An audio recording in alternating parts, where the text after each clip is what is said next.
Reserve bank of India repo రేట్లను తగ్గించే అవకాశాలు ఉన్నాయి. అలా జరిగితే లోన్ తీసుకునే వారికి ఇబ్బంది ఉండదు. ఎందుకంటే లోన్లపై వడ్డీ రేట్లు తగ్గుతాయి. మనకు తక్కువ వడ్డీకే లోన్లు వస్తాయి. అయితే ఇంతలోనే బ్యాంకులు కస్టమర్లకు దిమ్మ తిరిగి మైండ్ బ్లాక్ అయ్యే షాక్ ఇస్తున్నాయి.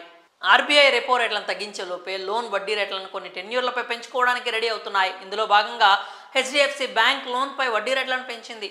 కొన్ని షార్ట్ టెన్యూర్ ఎంసీఎల్ఆర్ రేట్లు ఆల్రెడీ పెరిగాయి. ప్రస్తుతం ఎంసీఎల్ఆర్ రేటు ఈ బ్యాంకులో 9.15% నుంచి 9.50% ఉన్నాయి. నవంబర్ 7 నుంచి ఈ రేట్లు అమల్లోకి వచ్చాయి.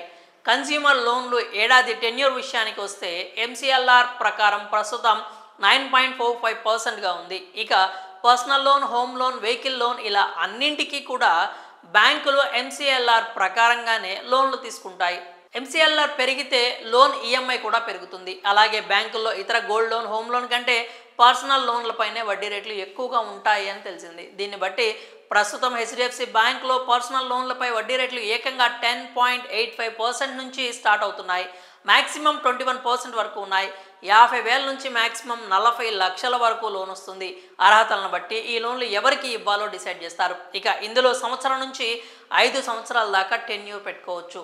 స్టార్టింగ్ వడ్డీ రేట్ అనేది 10.85% ఉన్నా కానీ కొంతమందికి తక్కువ వడ్డీకే లోన్లు ఇవ్వనుందట హెచ్డిఎఫ్సి. అది కూడా కేవలం అతి కొద్ది మందికే తక్కువ వడ్డీకి లోన్లు వస్తాయి. బ్యాంకుతో ఎక్కువ కాలం సంబంధం కలిగి ఉన్నవారు లేదా సీనియర్ సిటిజన్లు లేదా క్రెడిట్ స్కోర్ అత్యద్భుతంగా ఉన్న వారికి ఇలా తక్కువ వడ్డీకే లోన్ వస్తుంది. ఇక క్రెడిట్ స్కోర్ 750 దాటినా కూడా మినిమం 13% వడ్డీ రేటుకు ఈ ప్రైవేట్ బ్యాంకులు లోన్ ఇస్తున్నాయి.